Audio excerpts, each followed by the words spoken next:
প্রিয় ভাইরা, আপনারা জানেন সাংবাদিক ভাইরা দীর্ঘ ৪৭ বছর আগে এই দলের প্রতিষ্ঠা হয়েছে। আমাদের শহীদ প্রেসিডেন্ট জিয়া রহমান এই দলকে প্রতিষ্ঠা করেছেন। দীর্ঘ চড়াই উত্তরায়ণ সংগ্রামের মধ্য দিয়ে আজকে এই দিনে আমরা উপনীত হয়েছি।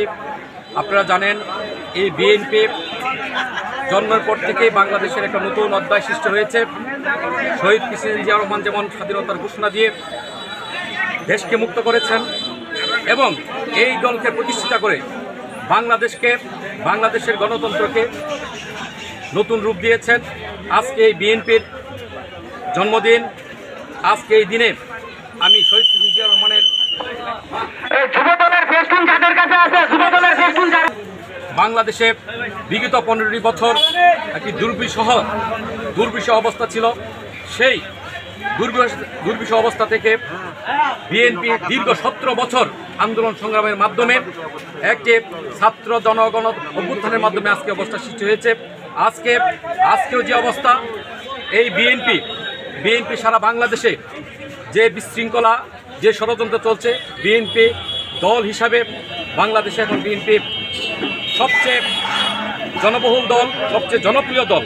সেই ষড়যন্ত্র এবং বিভিন্ন অন্যায় অবিচারের মোকাবেলা করে আজকে একটি নির্বাচনের দিকে ধাবিত হচ্ছে বিএনপি। আপনারা জানেন যে বিএনপি সকল ষড়যন্ত্রকে মোকাবেলা করে আজকে বাংলাদেশের সব কিছু দায়িত্ব নিয়ে এগিয়ে যাচ্ছে। আর বিশেষ করে আজকে পূর্বতলা উপজেলা বিএনপি কিছুদিন আগে আপনারা জানেন বিএনপির দীর্ঘদিন পরে কমিটি হয়েছে। সেই কমিটির আমি সদস্য নির্বাচিত হয়েছি।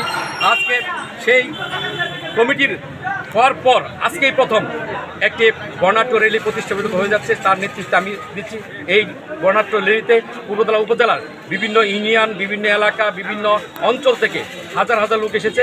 আমি আপনাদেরকে অনুরোধ করব, আমাদের এই পূর্বতলা যে বর্ণাঢ্য র্যালিটি অনুষ্ঠিত যাচ্ছে, আপনারা মিডিয়ার মাধ্যমে সারা বাংলাদেশকে যাতে এগুলো দেখতে পারে, এজন্য আপনাদের অনুরোধ করব।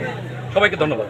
খেয়াল রাখতে হবে, আমরা যেহেতু বিএনপির প্রতিষ্ঠা বার্ষিকী একটি বর্ণাঢ্য র্যালি যেহেতু আমরা সুন্দরভাবে সুশৃঙ্খলভাবে আমরা এই পূর্বধলা জগৎমণি পাইলট হাই স্কুল থেকে বাজার স্টেশনে যাব, একে অপরের কথা শুনবো।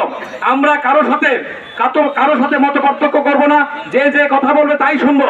বিশেষ করে মুরব্বীরা মিছিলে অগ্রভাগে থাকবে। আপনারা মুরব্বীদের আগে জায়গা করে দিবেন।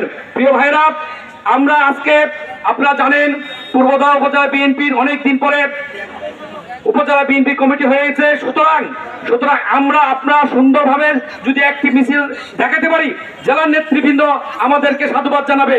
তাই প্রিয় ভাইরা, আমরা এখনই এই বর্ণাঢ্য র্যালিটি শুরু করব। সবাইকে ধন্যবাদ জানিয়ে আমি আমার কথা শেষ করছি। বিশেষ করে আরেকটি কথা বলতে চাচ্ছি, আপনারা সবাই মিছিল শেষ হওয়ার পর, আলোচনার পর যার আমরা কথাবার্তা বলে আমাদের যার নিজ নিজ এলাকায় যাবো। সবাইকে ধন্যবাদ।